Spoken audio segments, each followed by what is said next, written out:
तर आज बघायचं गेलं तर मी आज तुम्हाला सांगणार आहे की मोस्टली हॅकर्स खाली लिनक्सलाच का प्रेफर करतात हॅकिंगसाठी. कारण आपल्याकडे ऑपरेटिंग सिस्टीम खूप आहेत. प्रोडक्ट विंडोज ऑपरेटिंग सिस्टीम आहे, त्याच्यानंतर मॅक आहे, त्याच्यानंतर भरपूर आहेत. पण मोस्टली हॅकर काली लिनक्सलाच का प्रेफर करतात.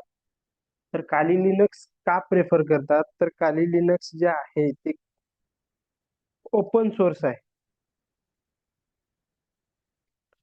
हे जे आहे काली लिनक्स जे आहे ते त्याचं फुल कंट्रोल येतं ओव्हर द कर्नल ते फुल कंट्रोल येतं.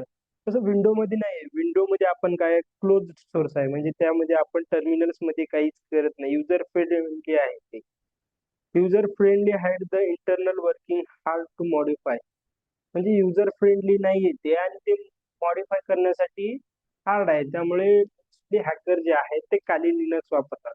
पण त्यामधलं मी एक उदाहरण पण देतो तुम्हाला, प्रॅक्टिकली करून दाखवतो. त्यामध्ये कमांड प्रॉम्प्ट ओपन करतो मी विंडो मध्ये. जर समजा मी या ठिकाणी ls कमांड टाकली, तर हे काय म्हणते, ls इज नॉट रिकग्नायझेशन. त्याच्यानंतर अजून एक दाखवतो मी तुला, लुकअप. हे जरी टाकलं तर हे नाहीये म्हणते. पण आपण जर समजा जर काली लिनक्स मध्ये जर आपण जर हेच कमांड टाकले, तर काली लिनक्स हे बघा.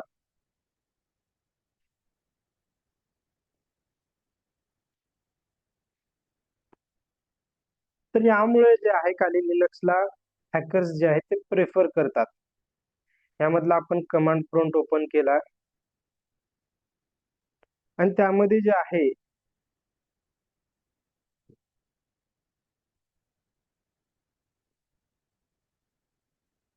कमांड लाईन जे आहे ते कमांड लाईन जे ऍक्टिव्हिटीज आपण करतो ते फास्टर दॅन असतात इमेज क्लिकिंग वरती, आयकॉन क्लिकिंग वर. यामध्ये जर समजा मला माझ्या फाईल्स बघायच्या असतील, तर मी एक सपोज एक कमांड टाकणार ls, त्यामध्ये मला पूर्ण फाईल दिसणार. त्याच्यानंतर हु एम आय ही कमांड टाकणार, त्यामध्ये माझं युजर नेम दिसणार. ओके, हे प्रकारे असं असतं. त्यानंतर cd कमांड टाकतो. मला डायरेक्टली जर समजा ह्या फाईल्स मध्ये जायचंय, तर मला काय एखादी असं आयकॉन वरती क्लिक करत, जसं थांबा दाखवतो विंडो मध्ये तुम्हाला.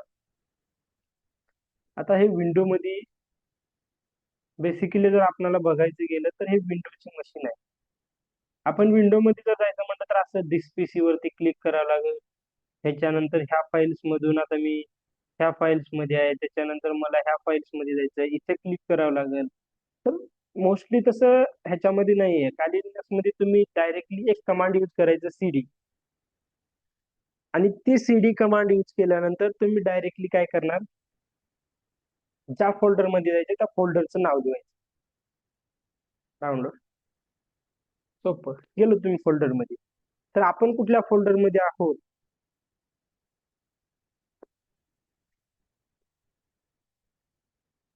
तर हे बघण्यासाठी आपल्याला कमांड यूज करायचे ते pwd.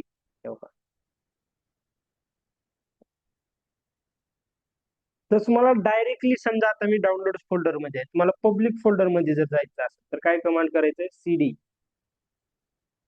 हे कॉपी करायचं, कॉपी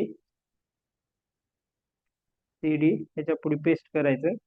इथं जे डाउनलोड्स आहे ते डाउनलोड्सला आपण कट करून पब्लिक टाकायचं. पब्लिक एंटर करा, तुम्ही डायरेक्टली त्या फोल्डर मध्ये गेला. तर मग काली लिनक्स हे हॅकिंगसाठी प्रेफर केलं जातं. समजा हे जे टूल्स मी जर विंडोज मध्ये वापरायचं म्हणलं, तर विंडोज ते अलाव नाही करतात. आता बघा, pwd, pw is not recognise, म्हणजे जे आहे ते क्लोज सोर्स आहे विंडोज, आणि काली लिनक्स जे आहे ते ओपन सोर्स आहे. आणि काली लिनक्स मध्ये 500 ऑलरेडी हॅकिंगच्या टूल्स इन्स्टॉल आहेत. त्यामुळे काली लिनक्सला जास्त प्रेफर करतात हॅकिंगसाठी. थँक्यू सो मच वॉचिंग दिस व्हिडिओ.